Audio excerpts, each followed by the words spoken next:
And welcome back to the shop. This is part 2 of the YFZ450 full motor rebuild.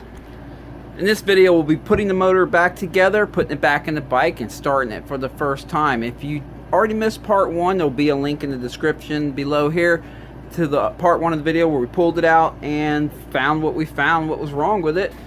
But yeah, I have all the parts ordered up, so let's go ahead and start digging through them, see what we got. Alright, so I went ahead and got a OEM bottom end gasket kit right here and a OEM top end gasket kit. It's just cheaper to get them all in the kits like that.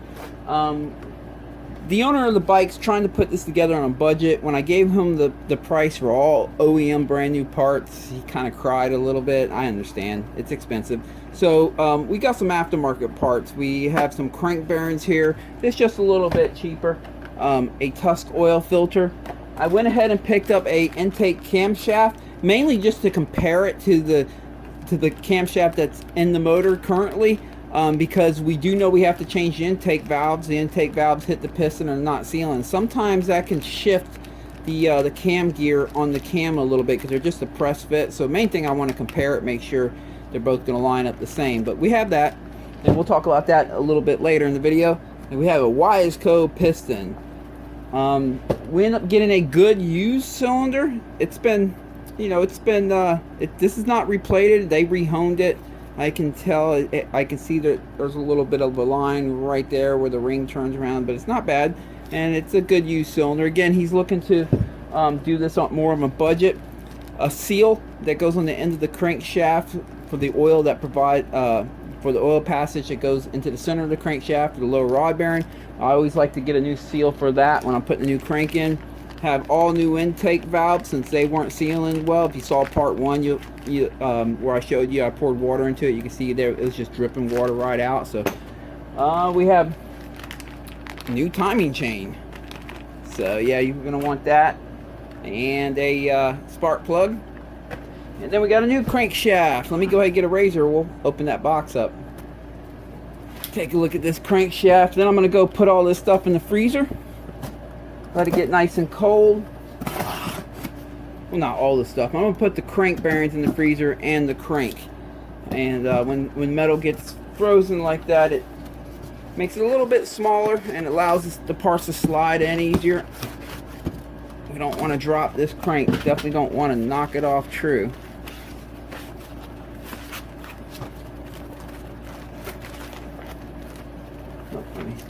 One more cut here. There we go. We got a brand new crankshaft here. So let me go ahead and put the crankshaft and the crank bearings in the freezer, and I'm gonna clean. Yeah, let me do that. I'll be right back. All right, them parts are in the freezer. Let me go ahead and move this stuff off the bench, and let's get started. All right, so we have to get the crank out of the motor here. It's stuck on this side. Now, as you often hear me say, there is more than one way to skin a cat. I understand most people don't have a press at home, so if you don't have a press and you just need to get this done, you can take your flywheel nut, if it's on this side, or if it's the crank side, you can put a nut on that end, bottom it out completely, take a hammer, or take a socket that you don't mind beating on with a hammer, putting it on there, and just tapping the crank out. If the crank's real hard and you're hitting it pretty hard and it's not budging, then you can apply heat to the race here, or you can just take this whole engine half right here, put it in like an oven at about 170 degrees for 5 or 10 minutes. Just get a little bit of temperature in it. You don't want to get it real hot because you might have some rubber seals like the crank seal and stuff right here, but 170 degrees on a cooking sheet, it's not going to hurt anything. That motor gets hotter than that when it's running. And then you should be able to tap it out pretty easily with a hammer. But since I do have a press here, I'm going to go ahead and pop that off with the press. So let's head over there. All right, got on the press. This should be pretty easy. Again, if you don't have a press, this can be knocked out like I showed you just a minute ago. I know there's people who tell you never do that, but you know, sometimes you just got to do what you got to do.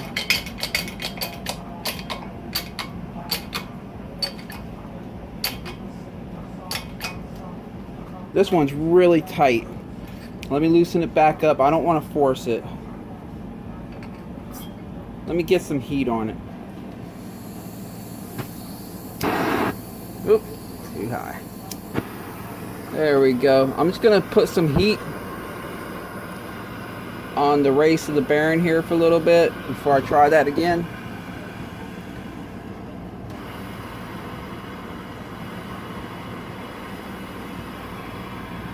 We got new bearings for it too, so we're good there. I just don't like to put too much pressure on the press.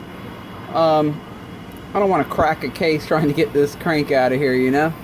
So I'm gonna get that bearing nice and hot, and then we'll try again. So let me get some heat on it. I'll be back. Alright, I got some heat on it. Let's see what we can do now. There it goes. Alright. You saw how much easier it makes it with a little bit of heat, and that's what I was saying too about when if you have to use a hammer to knock the crank out. If you get some heat on it, on the bearing, it surely loosens things up. There we go. Alright, let's take this back to the bench. Alrighty, got that one out of there. There's the old crank with that upper wrist pin bearing just stuck in there. So yeah, we won't be using that again. Now I'm going to go ahead and knock out this crank bearing here. Looks like this is a T40. So let's go ahead and give it a shot. There we go.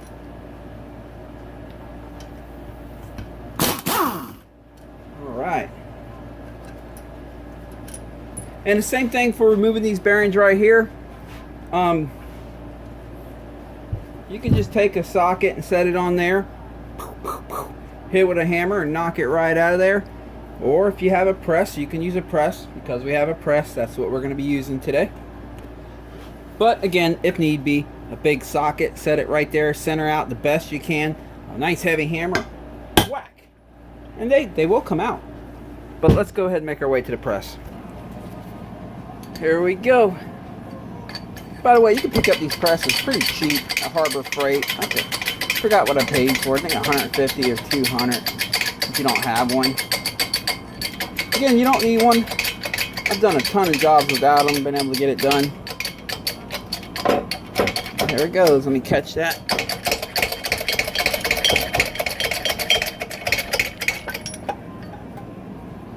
That's out of there. And now we got to do the other side that has a transmission.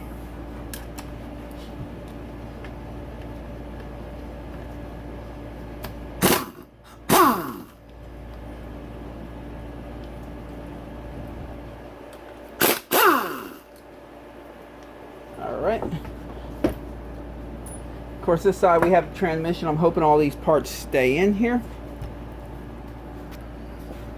But let me go ahead and remove this screen right here and pull this off.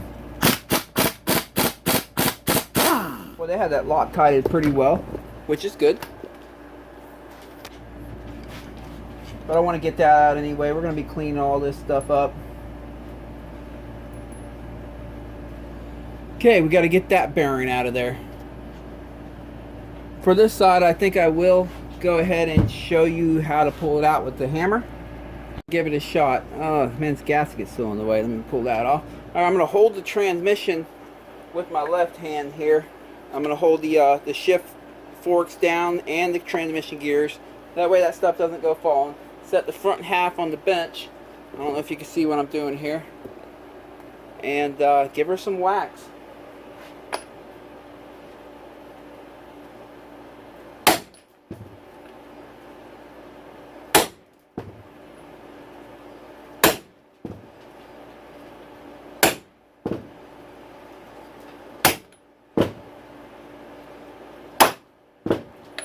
There it is. So, if you have to do it at home without a press, these are the ways you can do it. That bearing's out of there. Alright, before I take these outside and get them all cleaned up, I'm just going to remove the Yamaha bond off the mating surfaces. Get all that out of the way. And before I go clean her up.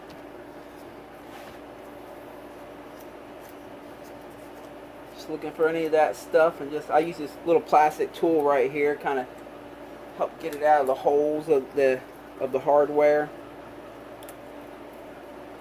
You just want to get all that stuff up and off the motor, because when it's time to put the motor back together, you don't need any of that stuff, the old stuff getting in the way and causing it not to get a full closure.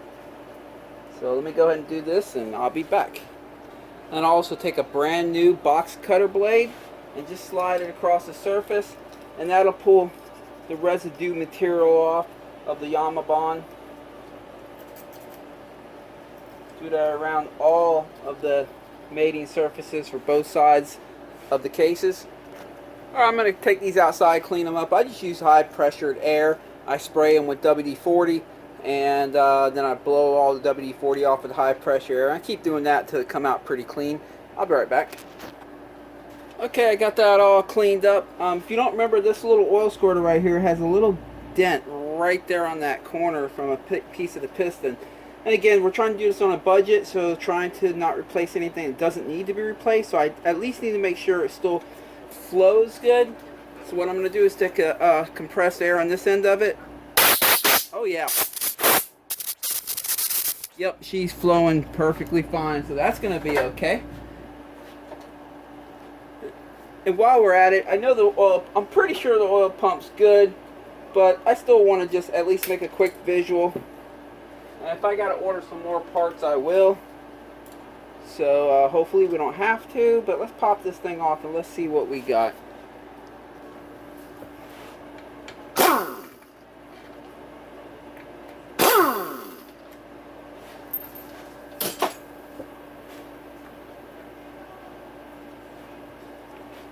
Oh, I can already tell you she looks in great shape. There's no signs that anything's gotten in here. Let me clean it real quick and I'll show you. Here you go. So yeah, it's not showing anything gotten in here and scarred up the veins or anything. If you haven't noticed, I'm kind of being cautious of which way this goes. In the motor, it was on this way. Sometimes they put a little dot letting you know which side's the outside, but they're not on this one. They don't have that, so I'm just making sure I keep it in the same position. So let me go ahead and reinstall it in the motor now. So I'll be pulling this off, sliding that over into there. Let me wipe this up a little bit better. Slide this on.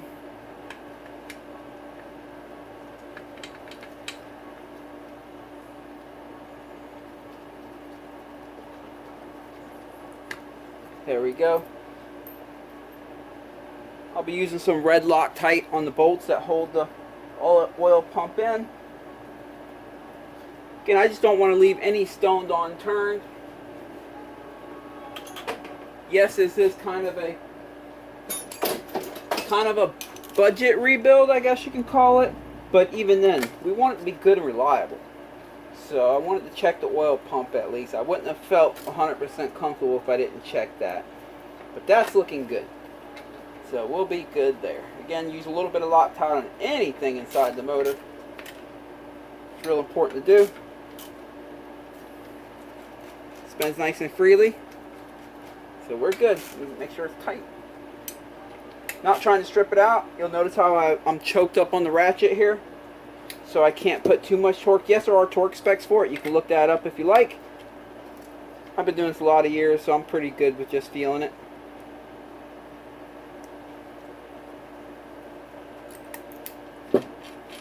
There we go.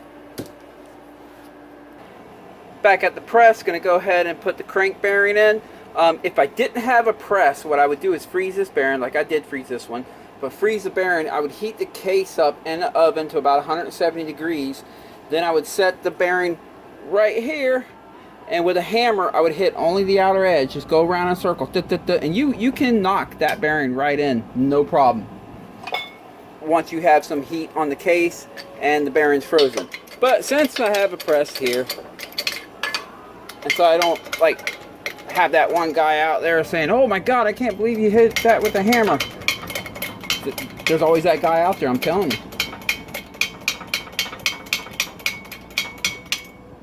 I tell you what, I put I have put motors together with hammers that have been very, very, very solid and reliable. But yeah, you always have that guy out there that has to have every special tool, or he doesn't have any of the tools and he just likes to tell you how you're not using the right tool.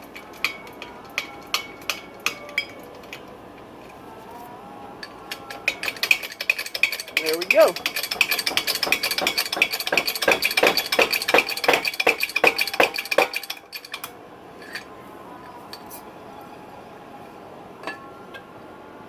Alright, let me go get the other side. Alright, bearing number 2. Obviously make sure you put the correct side up, the side that has that cutout right there for the keepers. Let's do it.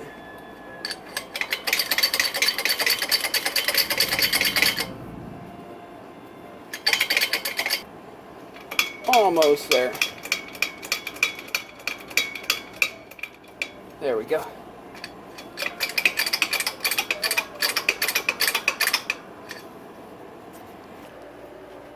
Okay, so real world here. That one I stopped right away. I don't know if you've seen that. I felt it starting to get a little tight even though the bearing wasn't hardly in. I knew then it was going in sideways. It didn't damage any of the surfaces here. What I'm going to do is I'm going to start it first with a hammer, because in my experience hammers are a little more gentle if you know how to use a hammer. So I'm going to get it started, then I'll finish it off with a press. But at least that'll give me an opportunity to show you what I mean if you have to use a hammer. You only hit the high side, whichever side's sitting higher, and you only hit the outer race.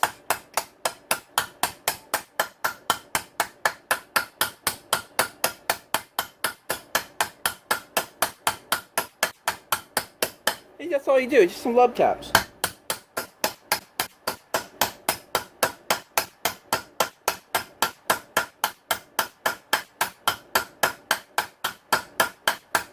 I actually think I got that one all the way in, but let's just go ahead and put on the press for good measure. You know, in my experience, it is safer actually if you know where to hit with the hammer and you freeze the bearing first. In my opinion, it's safer actually than using a press. Problem with the press is sometimes you don't know you're damaging something until the damage is already done. But whatever. So let's at least make sure she's all the way down, which I could have did that with a hammer too. I'm just doing this. There we go. Just get it nice and snug there. Alright. And that's the thing, so like, if you have to use a hammer to put your bearing in, you don't have a press, don't feel bad, because honestly, if you know where to hit the outer race and you only hit the high spot, and you just keep going around in circles hitting the high spot, in my opinion, it's usually safer than breaking out a press, but who am I? Alright, time to lock these suckers in. Again, red, Loctite. Dab will do. Don't worry, you'll be able to get it back out in the future, as long as you don't go crazy with it. Just a dab will do. The last thing you want is these things to come loose while you're out riding, I promise you that. I got my end pack set on the lightest setting, just to bottom them out, and then I'll tighten them up by hand. Alright, let me tighten them up by hand now. I like to get a good feel for it. Here we go. Alright. You want to get these pretty tight, since they do have a decent amount of threads to work with. And lastly, to make sure these things don't vibrate out, you see that little hole right in there? I'm going to punch this bolt right there on top of it. Just kind of knock a dent there, and that'll keep it from spinning loose.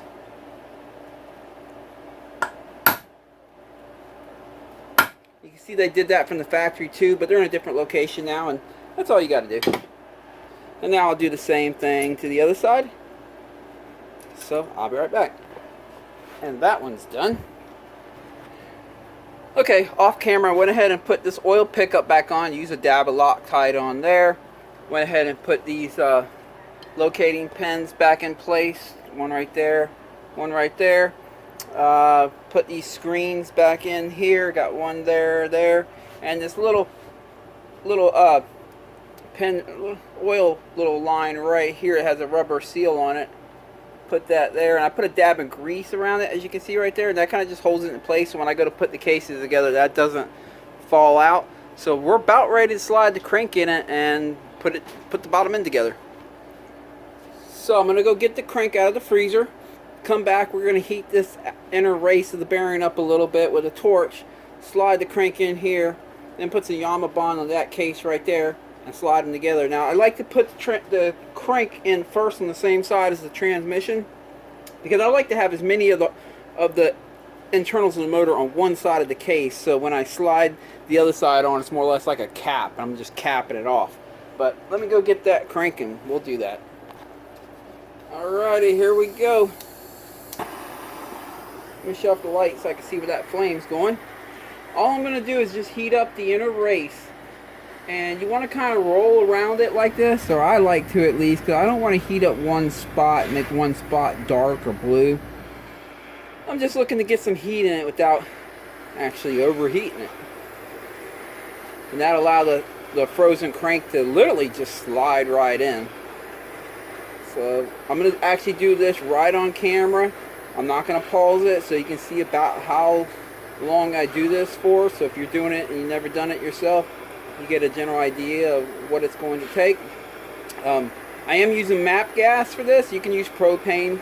I mean, MAP gas is a little bit hotter, but on something like this, it does about the same.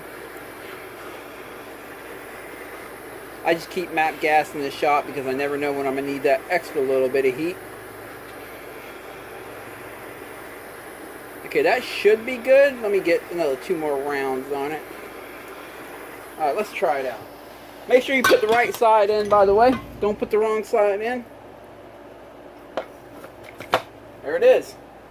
What I mean by that is make sure the timing chain sprocket here is on the left side of the motor. If I put it in backwards and you have to knock the crank back out, do it all over again. So, okay. Well, we got to move fairly quick because maybe this thing won't stay up. Because the crank is frozen and I want to take advantage of that while it's cold. But I have to get some Yamaha bond on these cases right here. Now I know I keep calling it Yamaha bond, but actually what I'm using is Moto Seal from Permatex. You can buy this at your auto parts store. You can order online. It is the same stuff as Yamaha bond, Honda bond, or whatever you want to call it. It's basically just a white sealant. You want to be very liberal with it. Just put a thin coating on all the mating surface. Use your finger like I am here. Just a thin coating. You don't have to go crazy with it. These cases are cut really well, so they just need a little bit to seal up. So let me do this and I'll be back. Okay, got it all Yamaha bonded up. Just to give you an idea, you'll notice that I went around this swing arm stock. They typically only put it right here to keep the oil in the motor. I like to go all the way around the swing arm pivot bolt. That way no moisture gets in there and causes things to rust out. But you want to get all the surfaces where the case is made up to each other. And like I said, a thin coat is all it takes. Now I'm going to make sure the transmission is pressed fully in place. The ship forks didn't slide out of their groove. Make sure all the stuff that I put in there didn't fall out. Everything's looking good. I have that little oil tube right there with the rubber O-ring. I have a little bit of grease holding it in. Sorry, I'm trying to move fast here because the crank is cold. Now I'm going to heat up this bearing race. Same thing I did with the other one. And we'll slide the cases together. So let me heat that up and I'll be right back. Okay, got it nice and hot. Let's do it. You'll notice I also have the cases sitting on some cardboard here.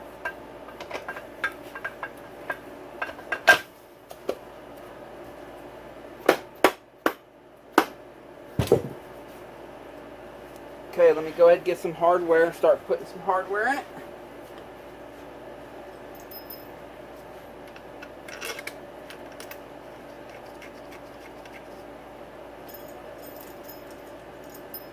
And I'll be right back. Let me set this in place. All the case bolts rested in. What I do is I put them all in, and each one should stick out equally as far, no matter how long the bolt is. You'll know when you have the right ones in the right holes, because they'll stick out equally as far, which is about like I think 11 or 12 millimeters.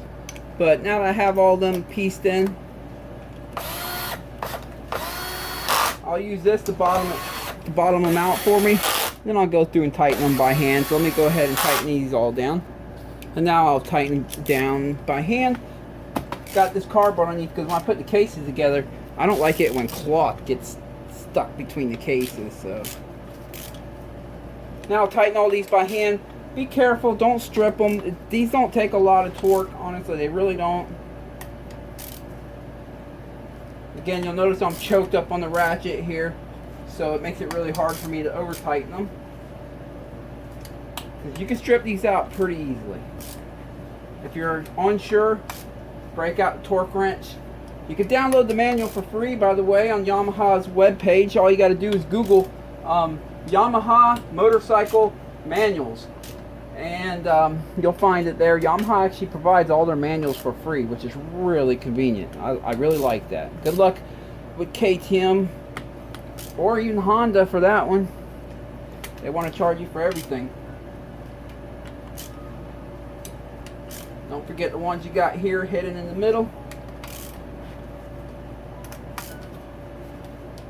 I think that's it. Alright, after you're putting your cases together, if your crank has any friction spinning, what you can do is stick a nut on the end, like I've done here. Take your hammer and just give it some light love taps. Don't hit it too hard. You don't want to knock the crank out of true or anything, but just some. And that will usually shift it in the bearings. Or you can use a case splitter even, put it on there and press it a little bit, and that'll free it up. Sometimes you might have to put the nut on the other side and hit it that way, and just figure it out. But basically all that means is the bearings the crank needs to be shifted a little bit, and the bearings to get it loosened up. This one's spinning nice and free, so we're good there. So let's keep moving forward. Okay, before I go any further, let me go ahead and get the shift shaft in here. Don't forget that little piece right there. It goes right here, and remember there's also a washer on this shift shaft. I'm going to slide that in. I want to check the gears, make sure it goes through all its gears, make sure I got everything right. We know the crank spins freely, but does it go through all its gears? Let's find out. Let me get the shift lever here. I'm just going to slide it in upside down right like that. Alright. Okay, that should be first gear. Let's try neutral. Okay, that's neutral. I'm spinning this side, but this side's not spinning. Let's go to second gear.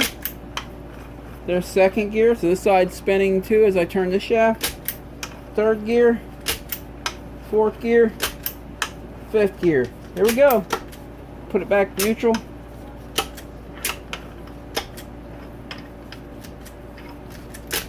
Oh. There we go. Sometimes you gotta yank them a little bit, or get it back to neutral. There's neutral. Transmission's good, so. Alright, we can start buttoning up this bottom end now. I guess I'll start with the clutch side here. So, yeah, let's start putting her together. And back to work. Another day. We'll get this one going today.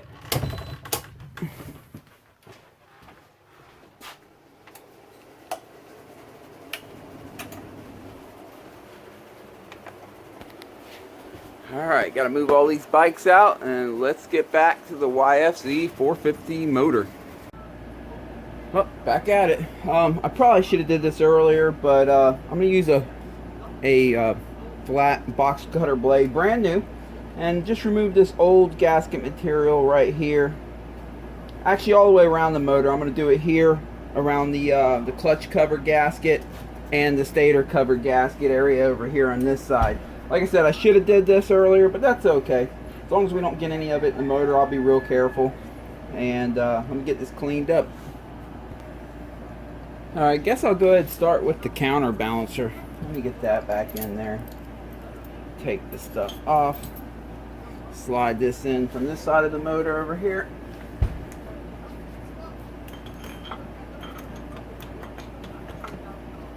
There we go. And on this side, it has one of the teeth here has a lower tooth, so you have to find the part in the sprocket right here where it fits. There we go. Don't forget the locking tab. And for the time being, I'm just going to finger tight this down. Can't forget it. Don't want to forget it. But just for the time being, until I get the crank bolt in, and then I can tighten them both up together. All right, remember we had all these zip tied together so we would remember the arrangement. Let me go ahead and set that back in the correct arrangement.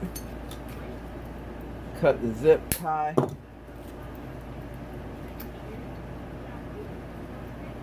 I'm looking to see if this, yep, it has right there. You see that one spot is a little more shallower right here. It's a little more shallower than the others. So I want to find the spot on the crank. It's usually the top. If you pull the rod all the way up, it's usually the top part, and that's where it's at.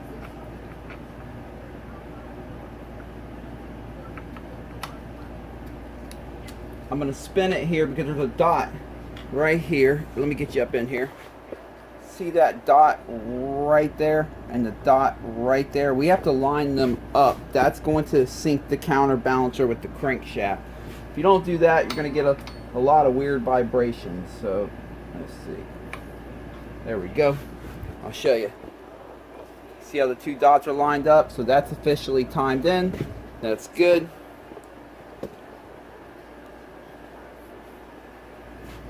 Same thing with this one. Look, see if it has that same. Nope. So I can put this gear on anyway.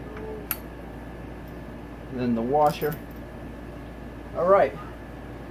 Let me find the sockets for these two, and we're gonna Loctite them in and put them on. Put a dab of Loctite on the threads here. Don't want to go crazy with it. Just a good little dab will do. Just a straight line right across the top of the threads, and that's good enough.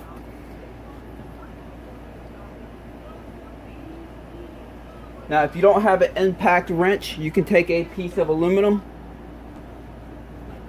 You can take a piece of aluminum. I just grabbed this as quick as I could find and wedge it in between two of the gears here. It won't hurt the gears because it is aluminum. Motion Pro does sell a little gear piece that can fit in there to keep the motor from spinning as you're tightening it up. But if you have an impact, you don't need that. If you want to go by the torque specs, you're obviously going to need that. I'm going to put a dab more, just got me sitting here talking. If you want to go by the torque specs, then you're definitely going to need that. But if you have an impact, just be familiar with your impact. You don't want to strip this stuff out. So, you know, I'm familiar with my impact. I use it every day. I know about how much torque it puts down and about how tight these need to be, and that gets me by on a day-to-day. But if you're not familiar with your impact, you don't want to strip this out. So maybe it might be a good choice to lock the gears in place and use a torque wrench. But here we go. All right, that's a 27. I'm going to start on setting number 1 of my impact. Just bottoming out.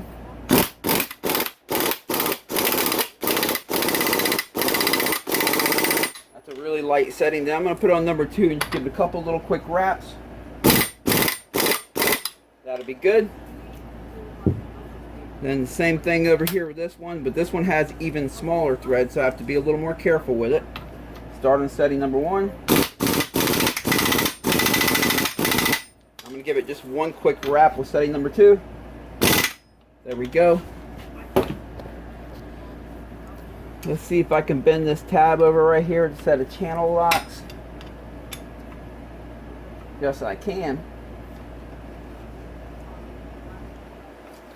There we go, that's locked into place. That one's not coming loose. Alright, what's next? Well, I guess before I forget, I'll pop this back in its seat. Have that all nice and cleaned up. Put these in too. And I think we'll do the clutch now. Alright, slide the clutch basket on. There was no washers underneath this one, so this one just goes on. Hold the crank here, give it a little spin. Oh, by the way, I probably forgot to mention, when I hit these with the impact, it is important to hold the rod up here so everything doesn't go spinning. So keep that in mind, because if that spins and starts bashing these walls, it's not good. Okay, got that in place. Next thing I'll put on is this washer right here. Slide that on there. And then I'll put on the clutch hub. Now I still have these little I don't know what you call these little things right here, but they're still on the clutch. I never pulled them off, so I'll remember what position they go back on. There we go. Before I forget, I'm going to slide this thing in there. believe the fatter end goes, no wait, I'm sorry, the thinner end goes in. And let me slide this in there and check it with the lever on the back end right here where the clutch cable goes on. There we go. I should be able to see it move in and out as I slide that lever for the clutch cable. So that's attached well.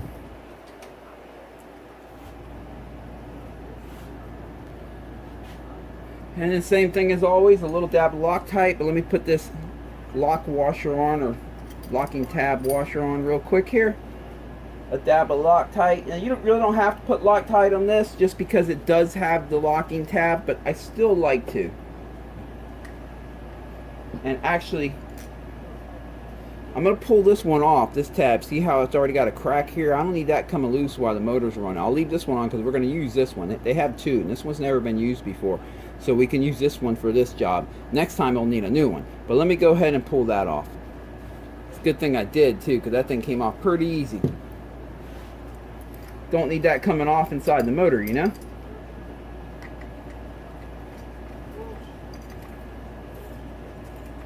Okay, that's a 30 millimeter. It's going to be the same steps. I'm going to start on setting number 1 and just seat it down. And then I'm going to give a quick wrap on setting number 2. There you go. Now, again, every impact is different. Be familiar with yours.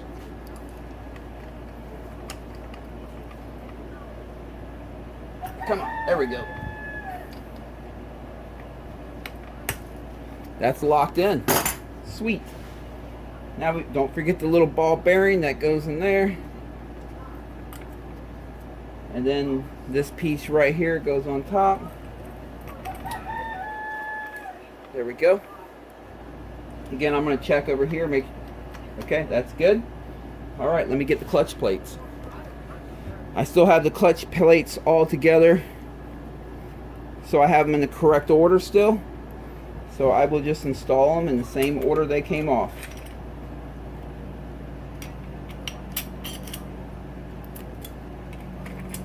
It's just a steel and a fiber and a steel and a fiber. But these Yamahas, they have some plates that are different than others. These plates are getting a little bit old. You can see they're a little dark. That metal plate right there, they're old. But again, he's trying to just get this back up and running on a budget. So later on, he's probably going to have to address these clutch plates. They probably grip okay. They're just toasty, which means when they get toasty like this, sometimes they'll still grip fine. They just kind of lose their a good feel. Like you'll get a little bit of drag when you pull on your clutch at a dead stop, and you're at a dead stop. But okay, we got this last one right here that goes onto that piece. So this kind of slides on. It's best to slide on as a unit like this. It can be difficult sometimes because the steel plate falls out. See? Let's try it again. I'll tell you what I'm going to try doing. I'm going to try holding a fiber on top. That'll give me these little tabs right here to hold on to. So I'll have 2 fibers stacked on top of that. So that'll help hold the steel plate down. Let's give that a shot.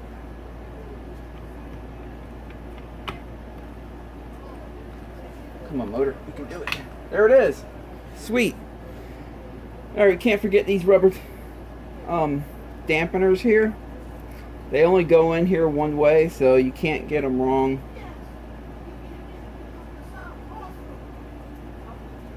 Which way does this one go? That way. Alright. Then we have the 3 springs. And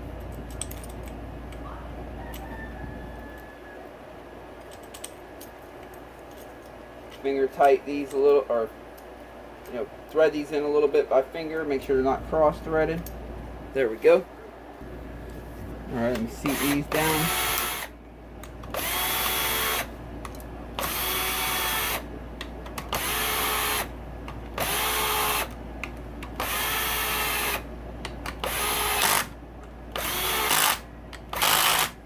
And then I'll tighten them by hand. That just did all the twisting for me. That's all that did. I had the drag set on that pretty soft because you don't want to strip these out. So I'm just going to hold the clutch by hand and tighten these by hand. They don't have to be real tight. The springs act like a natural Loctite holding pressure against them the whole time, but you definitely want to get them fairly tight. You don't want them backing out. I have seen that happen before, and that's not good. Okay, we got this dirty clutch cover here. Let me take this outside. I'm going to remove this for the oil filter, and let me take it outside and get it cleaned up, and I'll be back. Okay, time to replace that little seal inside the clutch cover here. Oh, let me get that piece of debris. Use some snap ring pliers.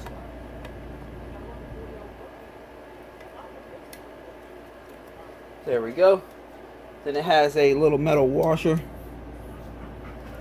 And then you pop the seal out. Now it's important to pay attention which way the seal is in stock form, so you can put it back in the same way. Let me pull the seal out of the new seal out of the bag here.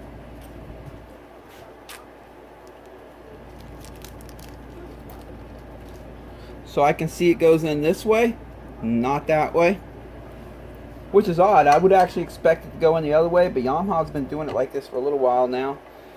I don't quite understand why, but what I do is I find a socket that just barely fits in the hole here,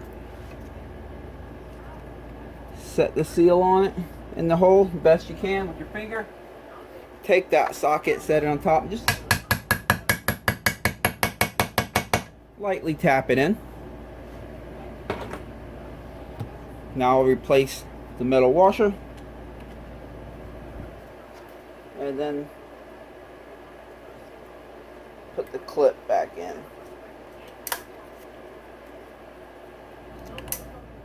Make sure it's fully seated. Looks good. Alright, let's flip her around, and we got to get this the filter in.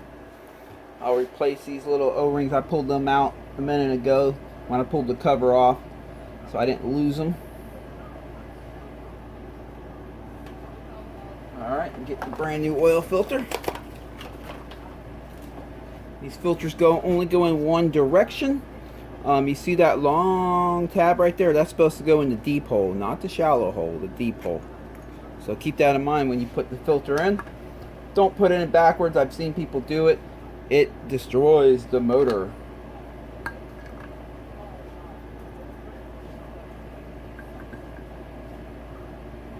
All right.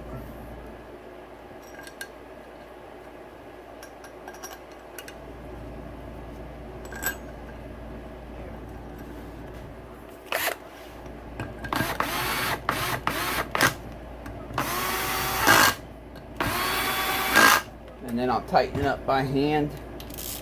Make sure they're good and snug.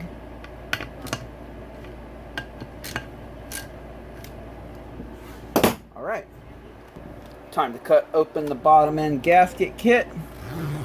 Boy, they seal this thing good. It's like in an airtight sealed container.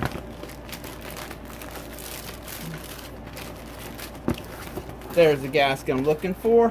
What else did they include? Oh, the gaskets for the other side and the water pump, but we didn't take the water pump cover off, so we're okay there. We got something else in here. Oh yeah, that little cover. Alright. I just noticed this kit came with all the O-rings for the oil filter, so I'm going to go ahead and pull that back out and pop in all new oil rings. Might as well, I have them. Set the brand new gasket in place. There we go. Okay, cover should just pop right on. Let me take one more quick visual, make sure everything's good. The shift shaft is pressed all the way in with the little spacer in its spot. Let me double check the the counterbalancer timing one more time. Yes, that's good. Okay, everything's looking good. So I should be able to just pop this back on. Oh, one more thing. This piece right here for the water pump, you see how it's double D shaped? That slides right into here. If you don't have the water pump cover off, or you can turn the water pump by hand as you're sliding the whole clutch cover on to line it up, what I like to do is I'll line this double D shape to this water port right there, and I will do the same to here, and there we go, and that should just allow me to slide it right on. There it is. And this is just like the engine case bolts. You got some short ones, some long ones. So what you do is you put each one in a hole, and they should all stick out evenly when it's all said and done. If they're in the right hole, they will stick out all evenly, and then you can tighten them up. If you got one that's sticking out further than the others, then or one's too deeper than the others, then you have one mismatch somewhere.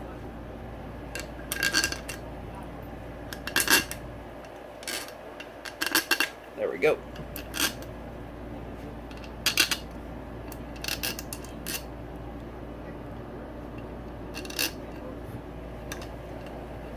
Looking good. Now I'll sink these in with the cordless.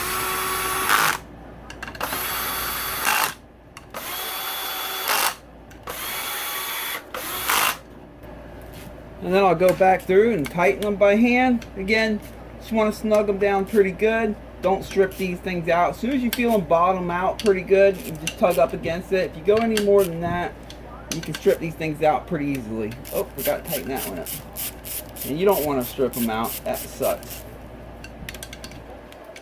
After you've done this for a while, you probably, sometimes you got to strip one or two to figure out what it takes, but after you've done it for a while, you'll be able to tighten them all the time perfectly without stripping them out anymore. Looks like that's everything for this side of the motor.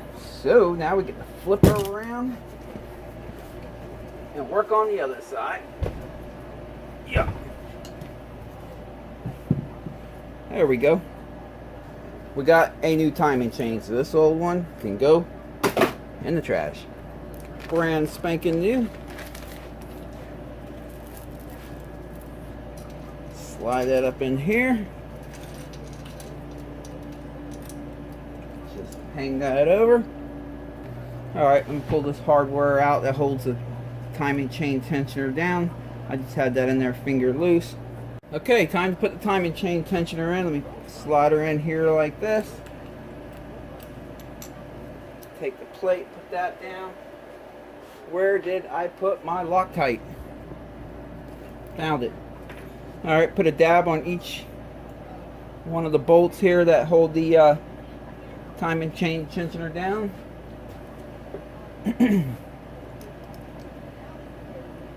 And put these in their spot. Again, you don't want to crank these down too tight and strip them out. Definitely have Loctite on these. Alright, here we go. Alright, I'm going to spin the motor. Put that keyway locating key right here up top. See right here, you want that up top. That's going to make it easier when it's time to slide the flywheel on. Take some time now to clean the inside of the stator flywheel here. That's magnetic and it just collects metal after a while, you know, stuff from your transmission that slipped off, and yeah, it just all sticks in there, so you want to get that out of there. Alright, I have that all cleaned up. I'm going to slide this gear on right here with this part outward. That's for the one-way starter clutch. Then I'll take this keyway right here, slide it in its home. Sometimes you have to tap them in place. So let me get something to tap that in place with.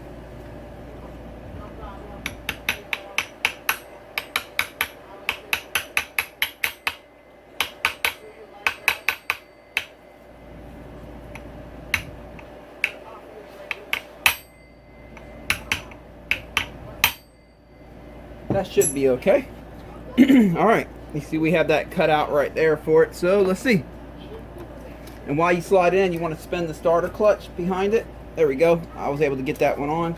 Let me check, make sure it's on good and well. Yes, it is. Slide the washer down. Dab a Loctite on the threads as always. I'm going to do it the same way I've done everything else in this motor. On this impact, I'm going to start at setting number 1. Hold the rod so the whole crank don't go spinning. And then I'm going to hit it with number 2.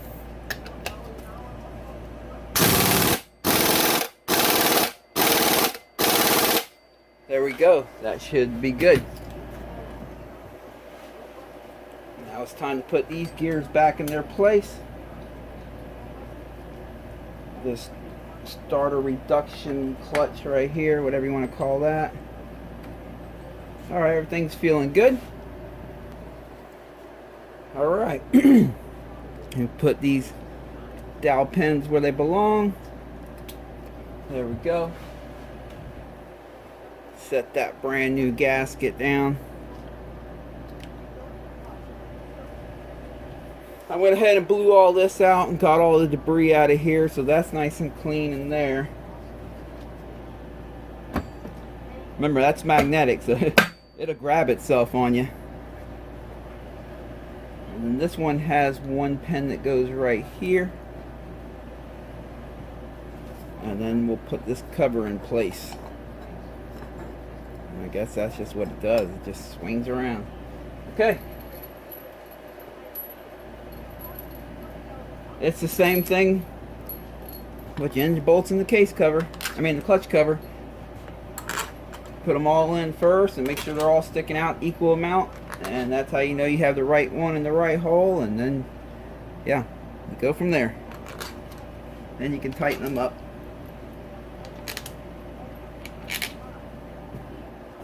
There we go. It's also good practice to you know, twist them in a couple threads too. That lets you know that it cleared the gasket and everything's okay. Let me see here. There we go. Oh, got one more here. Almost forgot. It's a shorty. Okay, let's button her up.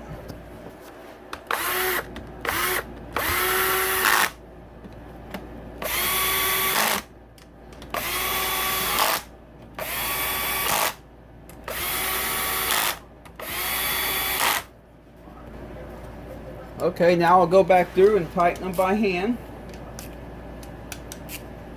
Oh, I forgot to tighten that one up. There we go. Same thing with all the other bolts. You don't want to strip them out. I know I've said that a million times. Same goes with your drain plug, oil drain plugs. A lot of people strip them things out. And then, you know, you pretty much got to replace the cases. I mean, obviously you want your drain bolt tight enough so it doesn't vibrate loose while you're riding, but you also don't want to strip out your cases. That can get costly.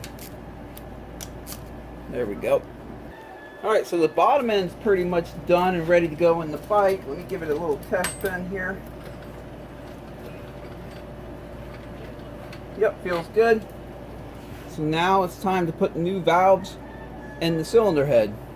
Alright, before I start with that, what I wanted to do was, this is the old camshaft right here. This is the one that was in the motor when these valves hit the piston. Obviously it didn't destroy the valves, but it bent them enough where they are leaking, the 3 intake valves. And anytime that happens, you have to be suspicious of the camshaft, because this gear right here is only pressed onto the camshaft. And I have seen it where when the valves hit the piston, it spins this gear a little bit on the camshaft here. You think everything's fine, you line up the dots to your cam timing, but then the bike doesn't start, or it doesn't run good, or whatever the case. So what I did is I bought a good used cam, and I'm just going to compare it. As long as they're both the same, I know it's good. So all I'm going to do, I'm just going to do a visual comparison. I'm just going to line it up. I'm going to put that dot right there at the mating surface with that dot up, and then I'll flip the head around and I'll look, and I see that middle lobe right there is pretty much parallel with the mating surface right here. And I'll do the same to the new one that I bought, or the good used one that I bought. And let's just see. If they're both the same, then I know we're good. Again, we could have just bought a new one. Looks good. We could have just bought a brand new one, but again, he's trying to do this on a budget. He didn't see this failure coming. It's just how it goes sometimes. Alright, I'm going to pull out each cam bucket and shim. I'm going to set it in order over here so I know which one goes into which hole. That's going to help me when it's time to put it back together. I won't have to reshim. I might not have to reshim every single one. Matter of fact, I might not have to reshim any of them. Obviously, we're going to check them. But sometimes when you put new valves in, if the bike's never been reshimmed before, it just kind of falls right back into place. So let's see if we get lucky with that. But we got to do all 3 intake valves. Before I do that, while I have all these valve shims out, I'm going to go ahead and clean the gasket surface right there again with the brand new box cutter. Just slide it right across the top.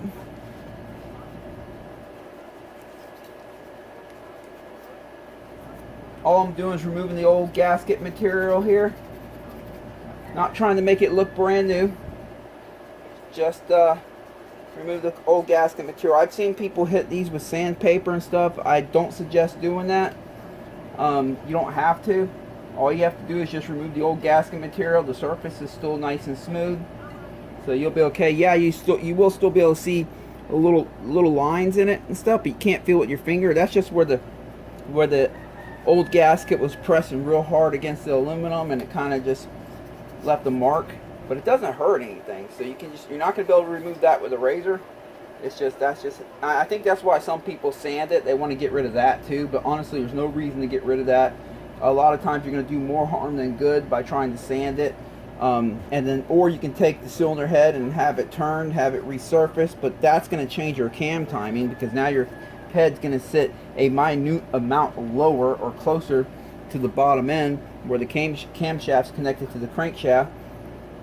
I mean the cam's connected to the timing chain's connected to the camshaft, and so you're going to alter your cam time a little bit. So I don't suggest that either. All I suggest is just hitting it real good with a razor, get it nice and clean like that, and she'll seal good.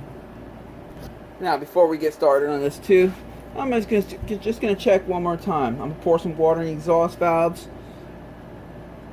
I don't see anything coming out, so that's good. Alright, and then I'll pour, if you watch video 1, which there is a link in the description, you'll see what you're about to see right here. Give it a second. There it goes. See the water starting to form right there? And the part 1, it actually flushed out quite a bit more. Poured out, but you see the water? And that one has water right here starting to drip out. Oop. And this one's getting wet right around there. So these are not sealing, these intake valves. I'll leave that right here for a second and I'll show you. This is the piston right here. You can see where the intake valves hit. Right there, right there, right there, right there, right there. So that's probably why they're leaking, and that's why we're replacing them. There you go. She's crying now. Just crying away. So let's get these intake valves out of there. Alright, there's 3 intake valves for these. The one in the middle is different than the 2 on the outer edge. So what I'm doing is I'm just comparing part numbers right here. See, okay, these 2 are the same. This is a different one. This is the one that goes in the middle. So I'm going to start with the one in the middle, get that out of the way so I don't get it mixed up with any of the other ones. Now, you can buy valve spring compressing tools, or you can just do what I did here. I took a socket and cut it. I did this years ago. I didn't have a valve spring compressing tool, and I was in a pinch. So I put this together, and with a big old C-clamp, I took the little piece off the end so it's a ball, so it kind of sits on the head of the valve perfectly, the concave part. But yeah, I did this years ago to get by, and yeah, well, it's been getting me by all these years. The one you buy is pretty much the same thing. It's just a big C-clamp.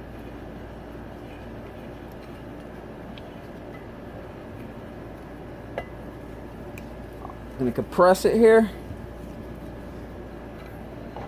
Of course, you'll need a magnet for this stuff. Grab my magnet. 2 keepers right there. So this one will be coming out.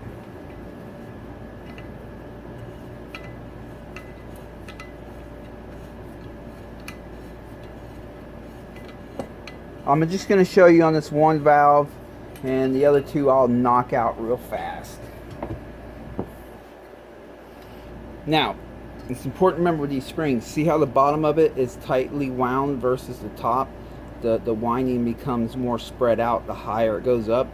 They paint the top side of the spring. See how it's pink painted right here? There's no paint on the bottom. That's going to always be your top side where the keeper goes up here, but that's going to be your top side. So keep that in mind. You don't want to put that in upside down.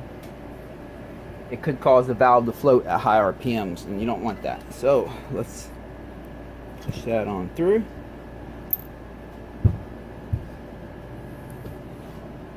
Woo! He had a lot of soot and stuff on there. Yeah, he did. Huh. Well, we're here to fix it, so that's what we're going to do. I'm just going to wipe up the valve seat right here real good with the paper towel. Then I'm going to take some steel wool, and I'm just going to run around the valve seat a little bit with the steel wool. That's just going to clean up any carbon. I need this valve to seal when I put it in for a couple reasons. Not only does the motor run good, but we're also going to be checking the valve adjustment. If there's any grit or anything causing that valve not to fully seal and seat, then the valve adjustment is not going to be accurate. Okay, now that I did that, what I'll do is I'll spray a little WD-40 in here, and then I'll blow that out, and that should be a nice clean surface. Let me blow it out here. There we go. All right, let's pull this brand new valve out. There we go. Even though it's a brand new valve and came out of a brand new bag, I still like to wipe up the seating surface here. Sometimes they get a little chalky too, and you got to clean them if they've been sitting on the shelf for a long time. I'm going to run my bare finger right around here one more time. Make sure there's no grit or anything. And then gently slide the valve in. Come back to the other side. Remember, the painted side goes face up. Oh, hold on. Let me set this back here. There we go. Okay. You're going to want a flat head or something that has some magnetic properties to it. That helps. Yeah. Watch. See? There you go. And then you're going to want some grease. I'll stick the flathead in the grease here. I'll put some of that grease on the inside of the keeper. And then I will stick it to the flathead right there. Alright, have that ready. Now let me go ahead and compress that spring, or the valve spring. Of course, the valve seat was in good shape on this. If yours has nicks on it, you might have to lap it or if it has any imperfections. Sometimes lapping can fix that up. Sometimes it's beyond the point of repair, but I'll talk about that in a minute. Let me get this thing in.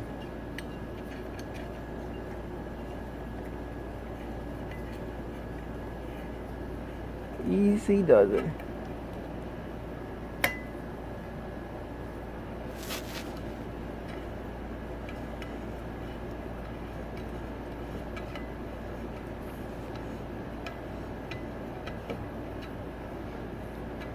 I like to bottom it out gently. Less likely it's going to come flinging out like it almost did there.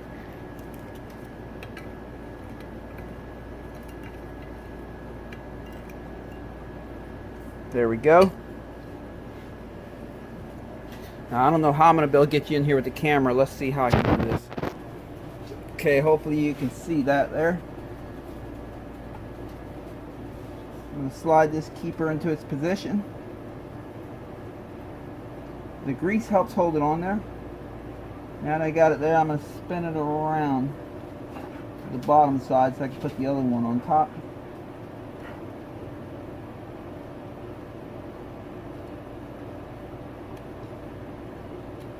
Well, that should be good enough. I'll be able to put the other one right there. Alright, let's do the other one. Obviously these have a top and a bottom. Oh, where am I at here? These have a top and a bottom. The little ridge on the inside that you see there, the high spot ridge, that goes up top. Put some grease on it here.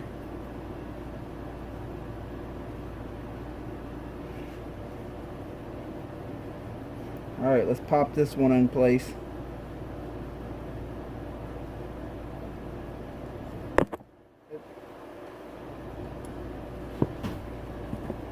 Okay, let me make sure they're both seated real well. Okay, let's see. I don't know if you can see in there or not. I'm gonna hold it centered with my hand the best I can.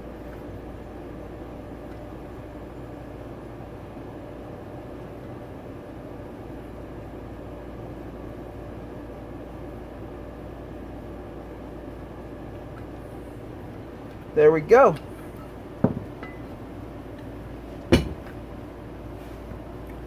Check it. Where's it at? Error. Check it out. She's in there. Of course, I got to blow the grease out and stuff, but yeah. But the real test is, let me pour some water right there in that middle one. Let's give it some time. Give it some time.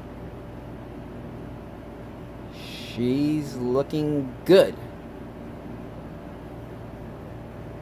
Yep, looking good. Now, if that did not seal and I felt like I had to lap it, you want to use an old valve to lap it. You don't want to use a new valve because these valves have a coating on them. They're titanium valves, but they have a coating on them. You can see where it's been hitting the valve seat right there. And the coating is to make it where it doesn't erode quickly into the valve because it is titanium. So you don't want to use the new valve to lap. You want to use an old valve, preferably one that's not bent like this one was. And use some lapping compound. And you basically can take something like this. Or you can use a drill bit or anything with a rubber hose. You stick this valve in the head, put some lapping compound on it. Stick this over the valve like that so it acts like a swivel, and put your cordless drill on right here. Spin the valve real quick. As you press it in with your thumb, you'll hear it go as the lapping compound cleans up the valve seat.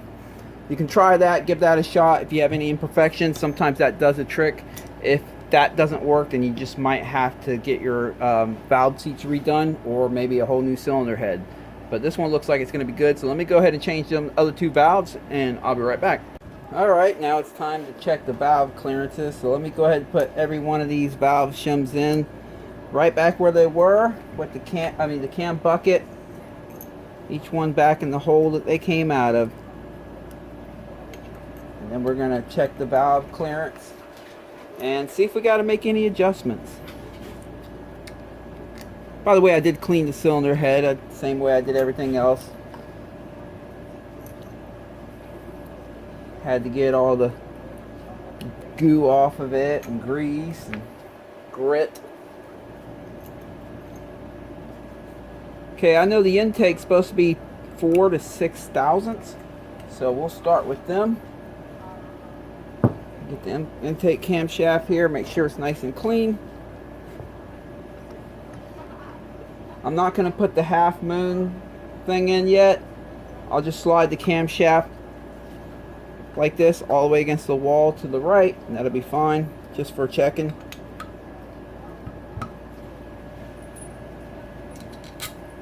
That's all we're doing here, is just checking the clearances.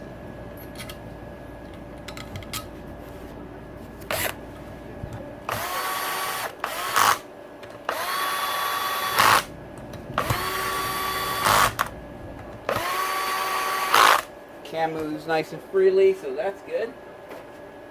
Alright, let's see what we got for clearances here. I'm going to start with a 2, and let's just make sure we can get them in. Yep. Yep. Oh, sorry, went the wrong place. There we go. Yep, okay. So we know this, it's supposed to be between 4 and 6, so let's start with the 4 here. I can get the 4 in there. I can get it in there. I can get it in. Try it over here. Yep.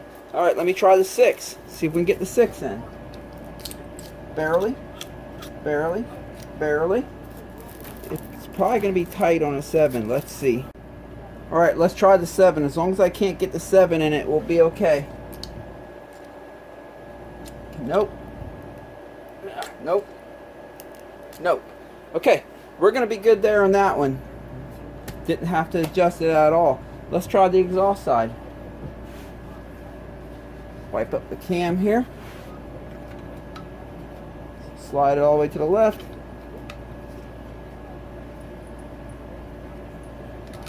Would be nice if I don't have to make any adjustments.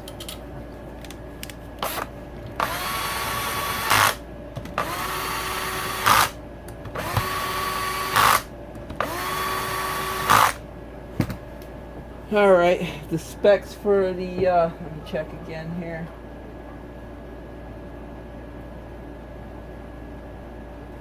Alright, that's going to be 8 to 10,000. So, let me start with an 8. See what we got. I can get an 8 in. I can get an 8 in. Alright, let's go right to 10. So now let's try the 10. As long as the 10 doesn't go in, we're good. Or at least not, as long as the 11 doesn't go in, I should say. So, because the settings is 8 to 10. So let's try a 10 here. Nope. Oop, ever so slightly can get the 10 in on that side. Let's try 11. As long as the 11 doesn't go in, then we know we're good.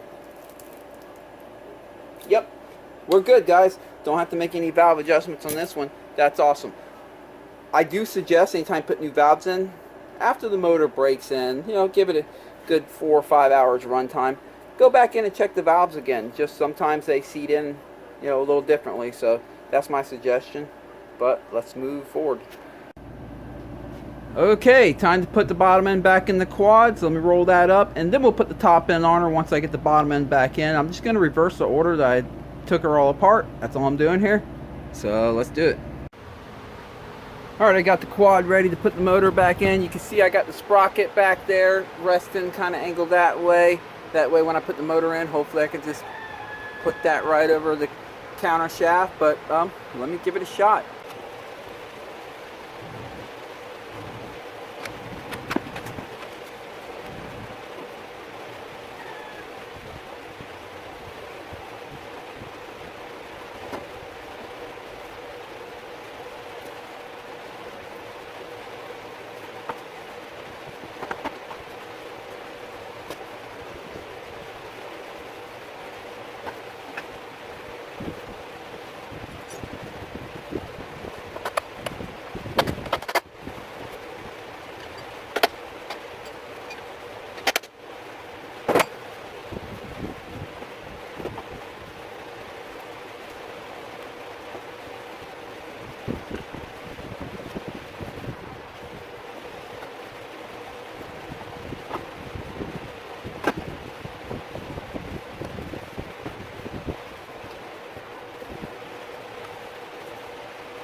Alright, got it in. I had to put a jack underneath it, lift it up and get this side, because remember I have the swing arm pivot bolt pressed all the way over there holding just that side of the swing arm on, but over here I was able to shift around a little bit, and so what I had to do is just use this bolt right here. I jacked it up to get the swing arm to line up to that hole and put that in there to hold it in place. And of course I took a long extension and a hammer and gently tapped the bearings in a race little bushing back far to their outer edge, so the motor would drop, the rear end of the motor where it goes to the swing arm would drop in place. I got one of the motor mount bolts down there in the bottom, kind of just holding it in place. So next thing I'm going to do is get the swing arm pivot bolt through too. Oh, and check this out, success. This sprocket is over the over the counter shaft there. I still have to line it up with this groove and its teeth and slide it on, but at least it's in place. So let me go ahead and lube that swing arm pivot bolt right there. That way if we ever have to take it out in the future, it will come out nice and easy. And let me knock that in place and get all these motor mount bolts in place and tightened up. And that way we can start buttoning everything up.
Alright, let's see if we can get this front sprocket on first. Get that out of the way. Oh, that was easy. It lined right up. That's always good luck.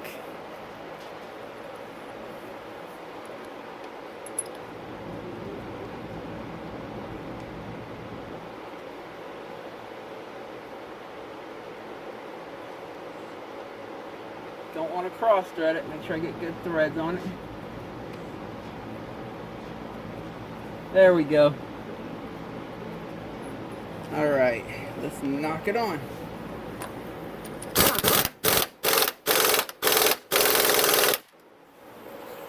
And then this one, to lock it in, you can see it has a little cutout right there on the, let me zoom you in here real quick. Right there on the shaft, see that little, where they kind of dug a little groove in? What I'm going to do is take this punch and knock this in right there. And that kind of just locks it in place. So let's go ahead and do that. That just guarantees it doesn't come loose while you're out riding. There we go. I'm going to take the time to clean out some of the stuff that needs to be cleaned. Just spray it with WD-40 and give it a little bit of a blow job. That way when it's time to connect all this stuff back together, it just slides nice and easy. I don't have to worry about later on in the future it being a pain in the butt again.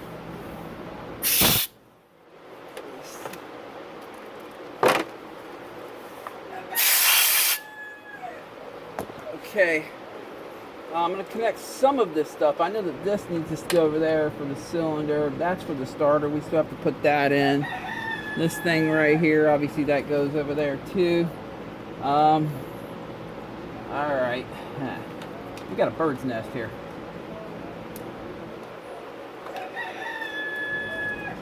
Let me separate all this stuff. Okay, first thing I'm going to do is connect the stator back up over here. If I can get this stuff out of my way.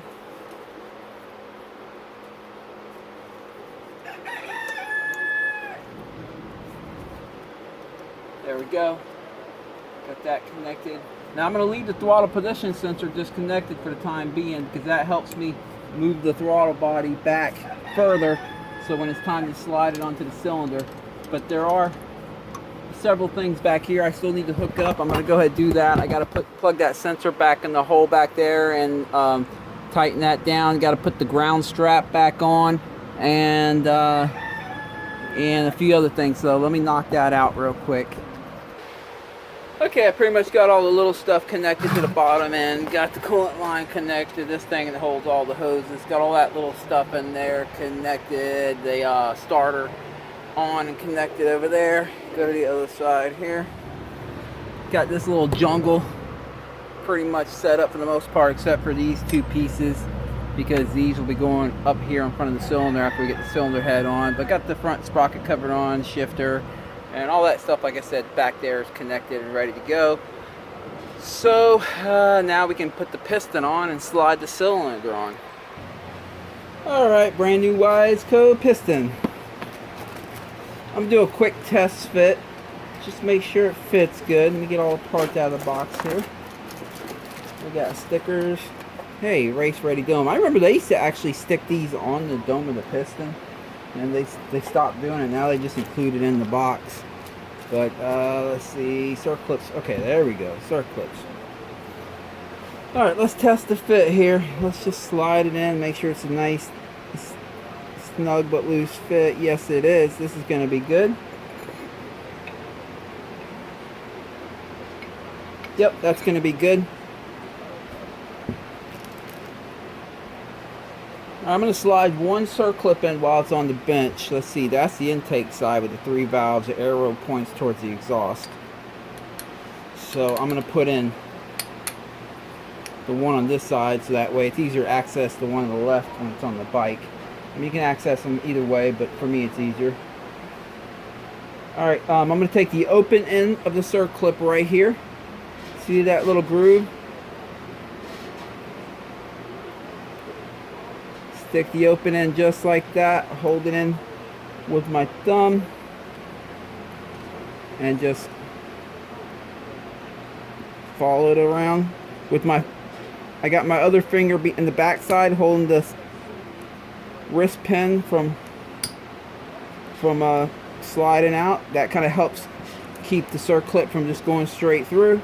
And then I'm going to center that opening of the circlip right to the middle of that groove there. There we go. And that'll be good. I'll do it the same way on the bike when I get there, but I just wanted to show you on the bench how I'll be doing it, because on the bike my hands are probably going to be blocking you from view. And let's go ahead and put these rings on.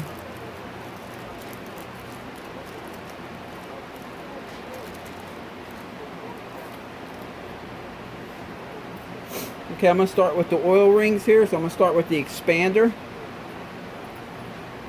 I'm going to put at the open end of the expander on the side of the piston. Either side is fine. I'll hold it there. Okay, let me get one of the oil rings here.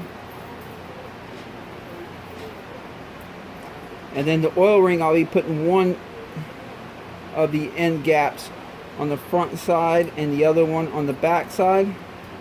So you basically want to stagger them.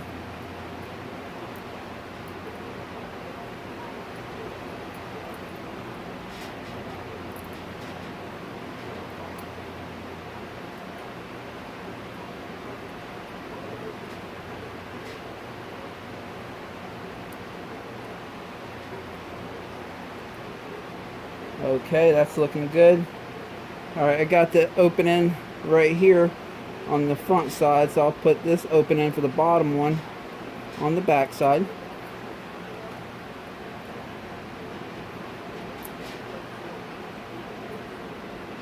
There we go. Now what I want to do is I want to make sure all the way around I can press it into its groove. Obviously it's sticking out as a whole, but it'll get compressed then when we slide it in the cylinder. Let me show you what I mean.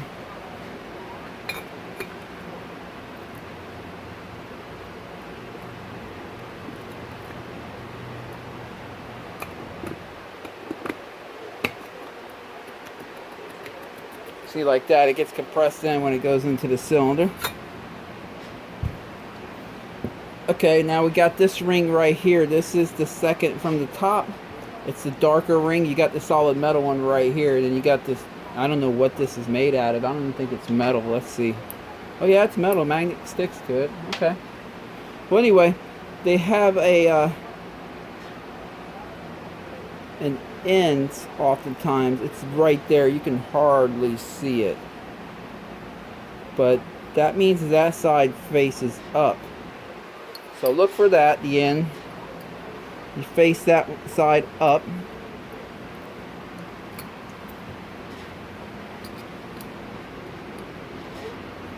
There we go.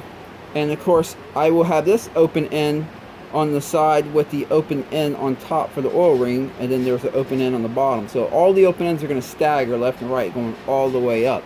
So because the open end for this piston ring right here is on this side, I'll be putting the open end for this one on this side. And again, you look for the end. See the, I don't know if you can see it there. Come on, focus.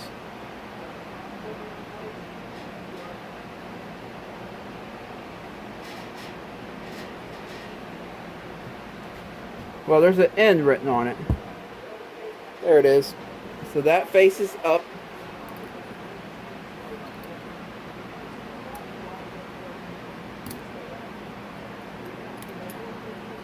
Okay, make sure they're staggered. We have it open in there. Then the second ring open in there. Third open in there. Fourth open in there. We are good. Of course, I'll double check it again before I slide the cylinder on, but we're good. Now let's go to the bike and pop this sucker on. Okay, let me go ahead and grab the timing chain, pull it out, hold it up so it doesn't get kinked up down there as I spin the crank.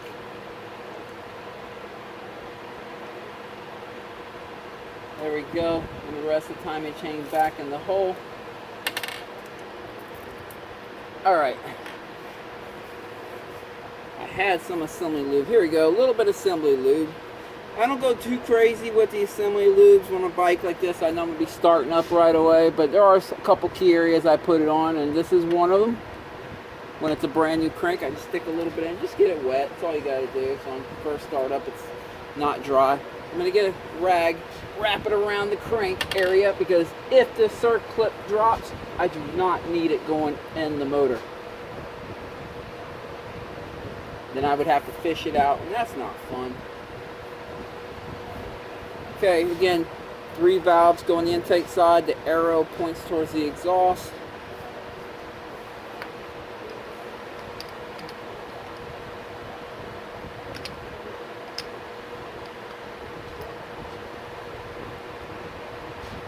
There we go. And again, like I mentioned, you're probably not going to be able to see past my hands when I go to put this on. But I put it on the same way I did on the bench. Obviously, it's a little more difficult once it's on the bike like this because you don't have as much room to work with.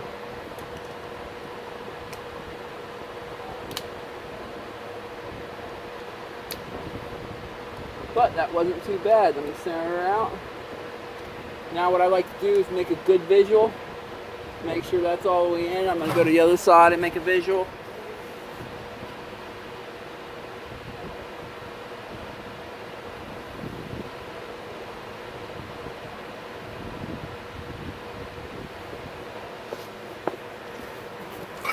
That's looking good. Remove the rag here. Double check one more time that the surface is nice and clean.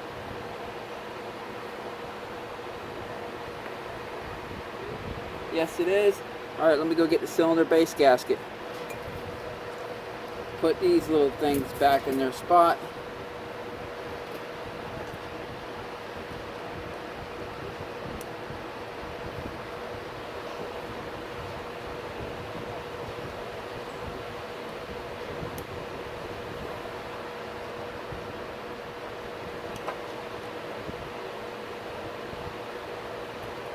There we go.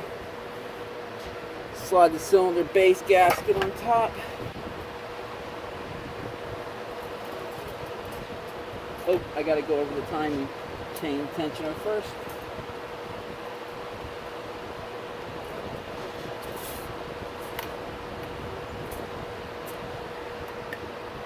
There we go. And now I get the fun of sliding the cylinder on. So I'm going to go to the other side and do it from there, and you can watch from over here. This is fun.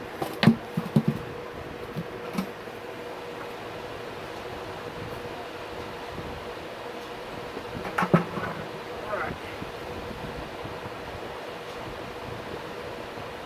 Got remember the front guide there. Yes. Go in first.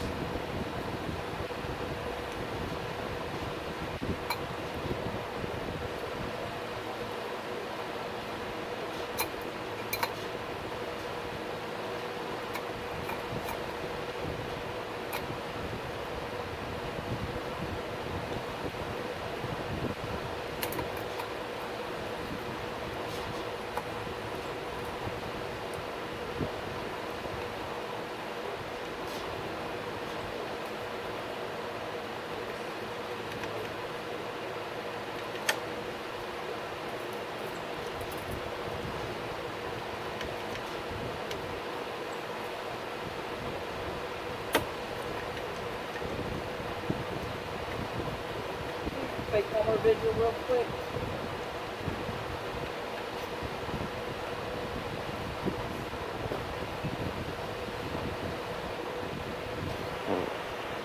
All right.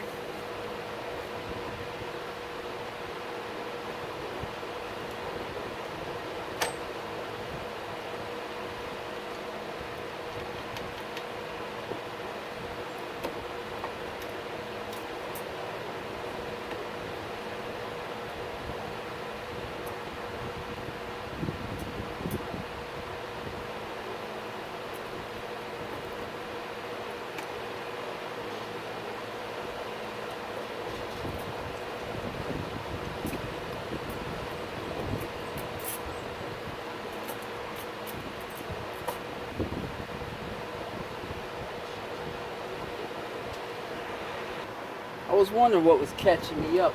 The clutch cable got underneath the cylinder there. Okay.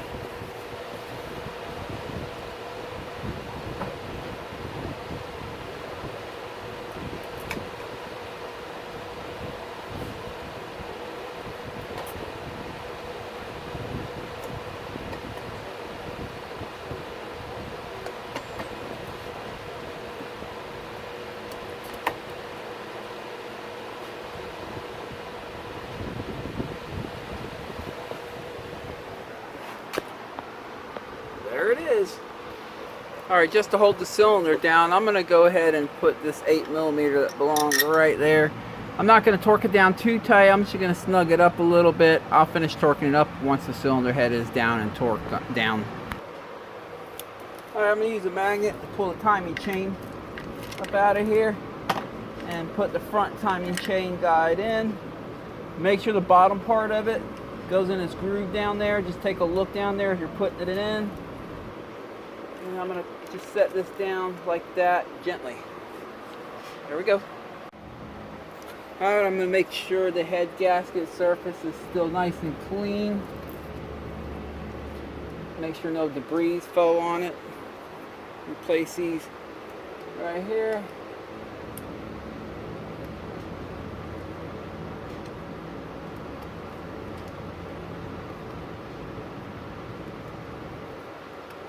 There we go. Then set the head gasket down.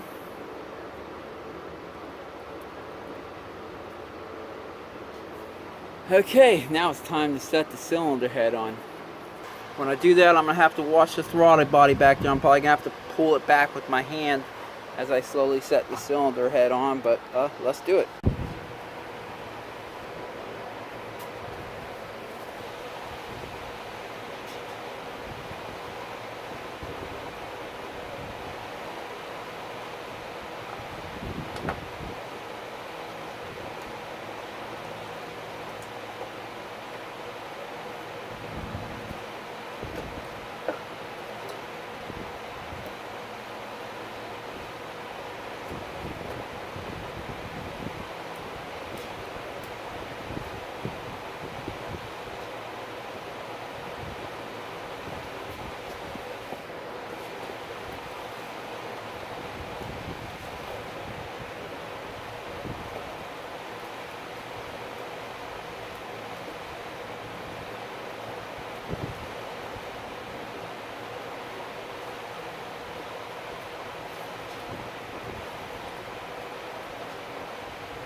There we go.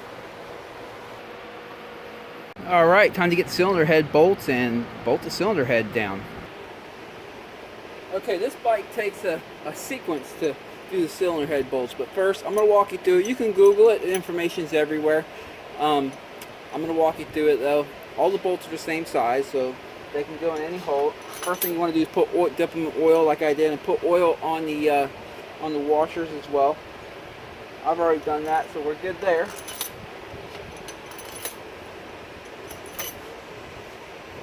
I'm just going to use this to seat them down gently for me to get started.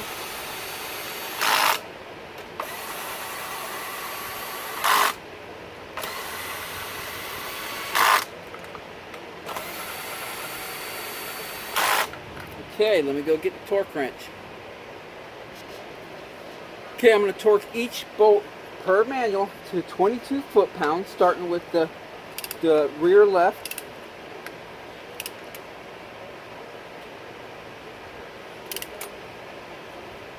There's 22.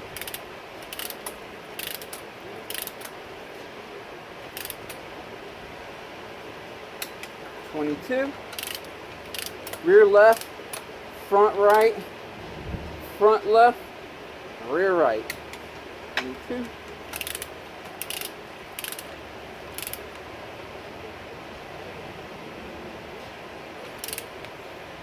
There we go. And then what I'm going to do is set my torque wrench to 14 foot-pounds. Okay, now I'm going to start with the first one again, the rear left, loosen it up, and then tighten it just to 14 pounds. There we go. Now the front right. I know this seems tedious, but this is the way the manual has you do it.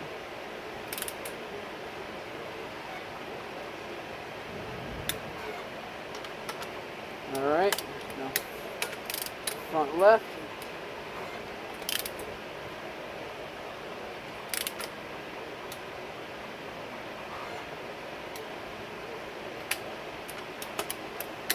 Right rear.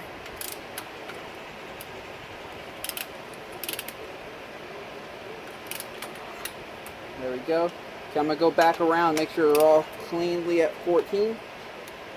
Yep. Yep. Yep. Yep. Okay, now I'm going to go get a Sharpie. With a Sharpie, I marked each one of these bolts on the front side. See the black mark right there? Right there.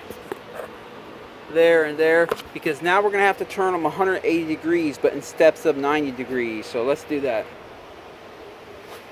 Alright. Now this is just what I do. Why I do this, I also have my torque wrench set at 50 foot-pounds.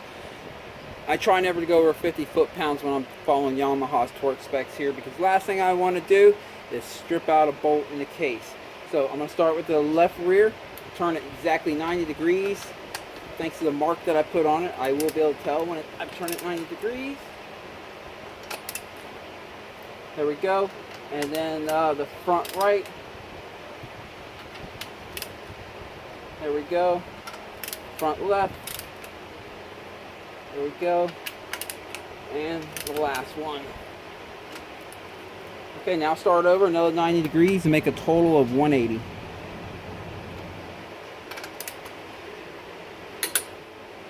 Click right there.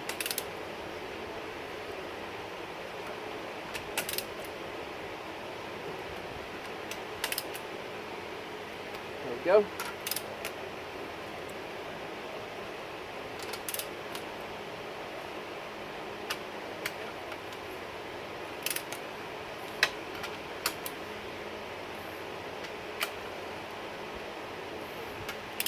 Alright, here you go. You'll see they just made, this one just made it, but they all made it without going over 50 pounds. This one it was at 50 pounds right when it made it. But here's the thing, these are torque to yield bolts, and Yamaha doesn't tell you how many times you're supposed to, or you can reuse them, but everyone has their own number. Some people say you can reuse them 3 times. I only like to reuse them 1 time, and the next time I go do a top end on this quad, I'll see them black marks on the Sharpie. They usually stick around, and at least underneath the valve cover they'll stick around. I'll know that these have been retorqued once before. I will buy brand new ones that time, because basically you're stretching them out. So you don't, just only reuse them 1 time, or never reuse them. Just buy new ones every time. Choice is yours. And while I'm over here, let me go ahead and replace these 2 8mm, and I will finish tightening that one up right there. Alright, before I go any further, I'm going to try to get this mount in. Remember, if you watched part 1 of the video where I had to move the clamp, spin the clamp a little bit, slide the throttle body back a little bit, and just really wiggle it around to get it in there. So, yeah, here we go. Let's see how this works out. Holy cow, I actually got it in there. I saved you from suffering watching that on video, because, whoo! Alright, Let me go ahead and put the bolts in and bolt that thing down. Okay, I finished sliding the throttle body back onto the cylinder head boot, bolted that down, got the throttle position sensor reconnected. So I think it's time to put the camshafts in. Alright, the first thing we need to do is find top dead center, which I believe I already have it set on it. If you look in here, let me get a light for you. Okay, I believe I already have it at top dead center, but let me show you that real fast here. Let's situate my camera. Alright. The two holes right here on your cover is the top smaller one there. I'm going to turn the camera sideways. Sorry about that. That's just the only way I can get it up in here. There it is. You see that little line on the case, and you see the other line down in there on the flywheel. You see how they're lined up together? That means it's at top dead center. Now, I got to explain that there's some other stuff to watch out for here. It's tough to show you. I probably should have showed you why the flywheel's out, but there's technically 3 lines. There's 3 lines right here on this thing. The 2 that are to the left of the top dead center line will have a line connecting them in the middle. That's not the one that, them 2 are not the ones that you want to pay attention to. It's the one to the farthest right that's by itself. That's the one you want to have centered in that little hole. And if you have a hard time finding it, what you could do is take a long extension, remove the spark plug, put a long extension in the spark plug hole, rest it on top of the piston, put a 17mm socket right here, and spin the motor until you find the highest spot, until you can find, because you can feel the piston with that extension. And when you find the highest spot that you can get that piston, that's top dead center. Then you look down here, you'll see a mark that's right on the stator flywheel lined up in the center of that hole, and that's top dead center. So we have it at top dead center now, so let's go ahead and get some camshafts in here. Okay, time to put the camshafts in. Let me grab my magnet. Pull the timing chain on up. Real fast, let me look down here and verify it's still at top dead center. Yes, it is. Alright. Start with the exhaust camshaft. Now there's two dots. There's one right here and one right there. We're going to be working with the one on the left. That's the one you want on the intake. I mean the exhaust, that's the one you want lined up with the mating surface. After I get them all in and in place, I'll show you how it looks as a finished product. Okay, got that one. Now for the intake camshaft, it's the same thing but opposite. You got 2 dots here. It's the one on the right that will be lining up with the mating surface.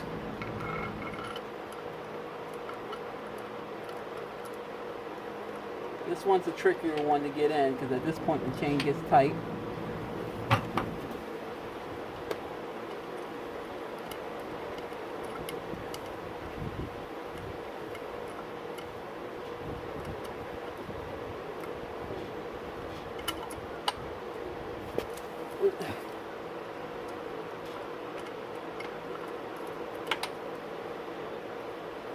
Okay, I'm way off there. I gotta spin it a couple teeth.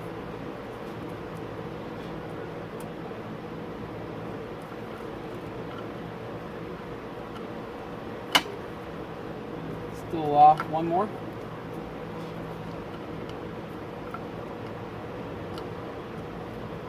That should be it. No, one more. Holy cow. There we go.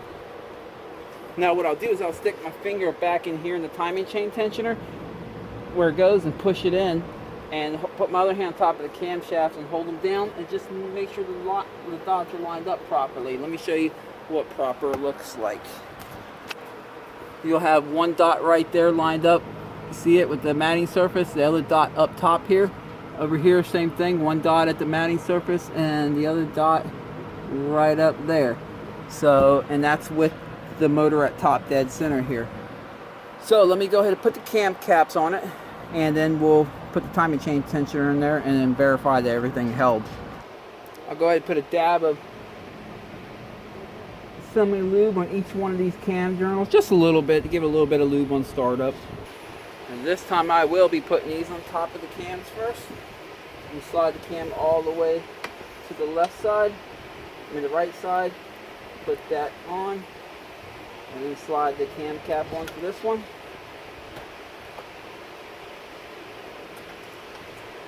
There we go. Now I'm going to go get the intake cap and do that one. Alright.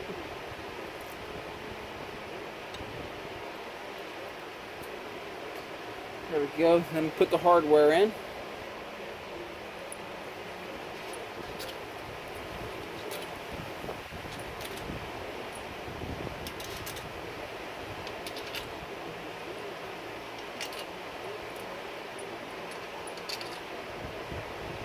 By the way, thanks for coming along for the journey today. I appreciate you guys. Alright.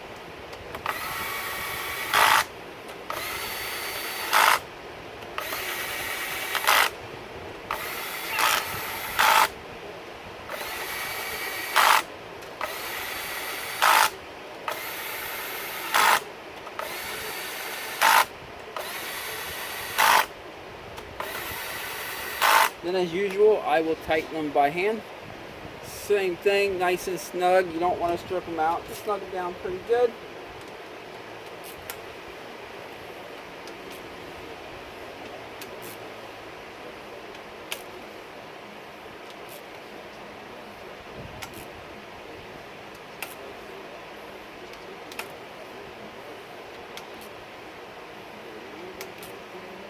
All right. The timing chain tensioner. Let me give this thing a few dips in the cleaner here, get it nice and clean. There we go. Let me wipe her up. About to put this sucker in. Alright, remember I had this loose when I was doing the tear down. Now there's a flathead in there, and you can see it's fully extended. You can't press it in, but if you stick the flathead in there and you spin it, that'll pull it in. There's two ways to keep it primed or locked down until we install it. One way is to twist it really tight closed. You see it stays down, and then you can stick a flathead in there and pop it loose. That's how most people are probably going to do it if you don't have this little tool. I have the little tool here, so that'll just make it easier when it's on the bike. I don't have to sit there and try to figure out how to get the flathead in there. So I'm going to bottom it down lightly, not lock it down, just bottom it down lightly, put that little tool in there. There we go. We got a brand new gasket right here. Alright, and the 8mm, let's go put it on the bike. Okay, let's see if it has it up. Yes, it does. It says up right there, so you're going to want to have that faced up.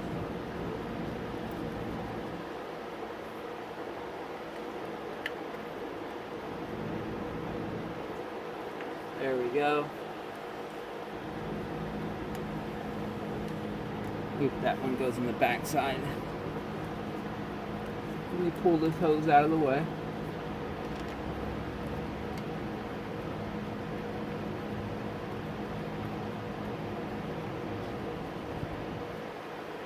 And let me feed the back one in here.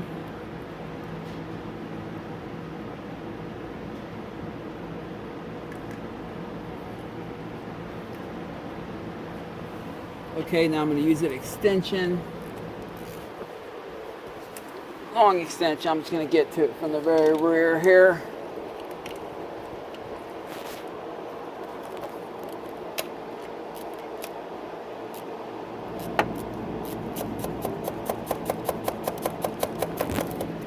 There we go.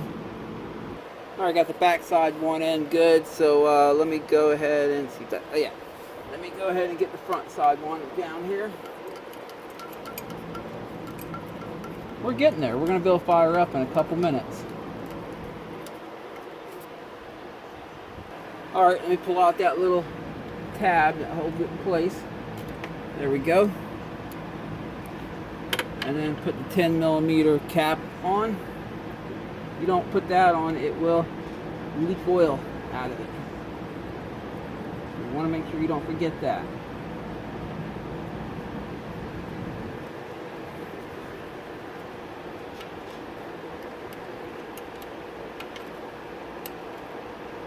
Alright, we are getting there. Let me see. Yeah, it feels nice and tight. And now I'm going to verify the cam timing. So all I'm going to do is spin the motor the proper direction. Like I said, the crank always spins the same direction the wheels spin when the motor is moving forward. I want to do at least 2 full rotations of the crank, so the camshafts do 1 full rotation. Make sure just testing, make sure there's no valves that are going to make contact with the piston or anything. Obviously, it's easier to do this when you don't have a spark plug in. Okay, I'm going to line this in back here up to where it should be, and let me look down here and see if my mark still lines up. Yes, it does. We are good. So I guess I can go ahead and put them caps back on now. We're done with fooling around in there. Okay, I went ahead and put the valve cover on. Okay, I went ahead and put the valve cover on. Now I need to reconnect all this stuff up here, all this plumbing up in front. That one radiator hose over there, it connects to the cylinder head. Put the exhaust header on and the tank on, and we can fire her up. So let me do that real quick. Oh, by the way, I also added a quart and a half of oil so far. After I start her up, I'll shut her down after a couple seconds and recheck the oil. And if we have to add more, which I'm sure we will have to, that's what we'll do then. But let me go ahead and button all this stuff up, man. We got to get this thing going.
Okay, I think I got everything. He's got these wires sticking out here. I don't know what these things are, but alright, I think I have everything. That stuff right there wasn't too fun. I have it full of coolant. Like I said, I already put about a quart and a half of oil in it. So let's give it a test fire. I hear the fuel pump, that's good.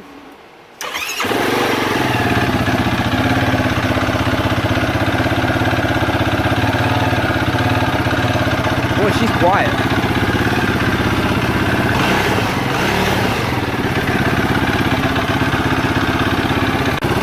Well, she's a runner. Okay, started back up. I'm just gonna let her get warmed up, make sure no leaks pop up or anything.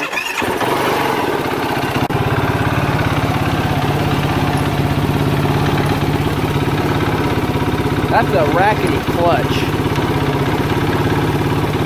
Listen to when I pull the lever in. Listen how it gets quieter. Hear that? Now listen when I let it out.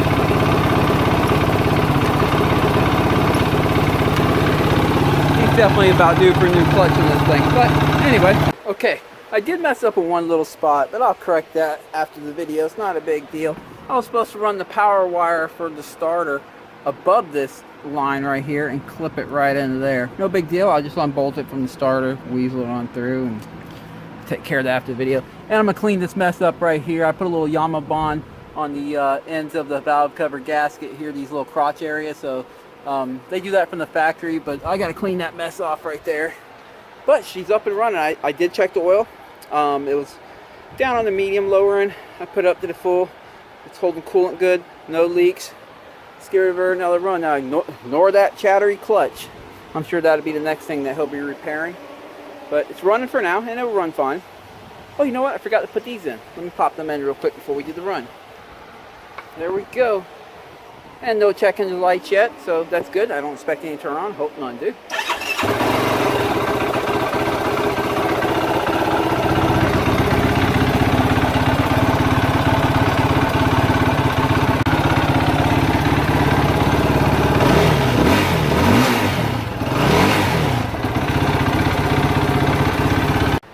Oh, I want to add one more thing. When I was pulling in the clutch and you hear the clutch chatter get quieter, I let it out and it gets louder. Typically, a lot of Yamahas do that even brand new. It's just as the clutches get older, all it is just lashing with the plates and the basket and everything. But as the plates get older and the basket gets older, it just gets louder and louder doing that. So if yours is quieter when you pull your clutch in and louder when you let it out, most likely it is. It doesn't mean your clutches are necessarily bad. They do that even brand new. They just get louder as they get old, as the clutches get older and more worn out. And that one was actually pretty loud, especially with the stock muffler on. It's a quiet bike, you can really hear that. But just because yours does it a little bit doesn't mean your clutches are bad. Just keep that in mind. But if you do hear it getting louder and louder through time, maybe you might want to dig in and check out your basket and check out your plates. This one has been a success. It is back up and running again. It will live to see another day. He'll just have to put an air filter on it, and pretty soon he's gonna have to do clutches to it, and that'll be it. She's gonna be good. Oh, we got company. Hello. Eating the dog food. All right. Whew, what a mess. Got to pick up the mess. This was a long job, but I hope you guys enjoyed watching this. I appreciate you guys watching this. I appreciate all my subscribers. If you're not a subscriber and you like this kind of stuff, please click subscribe, as I plan to keep making these videos. This weekend, I'm not quite sure where I'm going to ride yet, but I think we're going to take it a little easy this weekend and do some trail riding type stuff, because we have an FTR race coming in 2 weeks, and the wife likes to get out on the trails a little bit before we do basically a hare scramble race. So it probably won't be at a track. I'm thinking either Croom or Bone Valley. Most likely we'll be taking out the YFZ450R 2-stroke. Hope to see you guys out there, and catch you next time.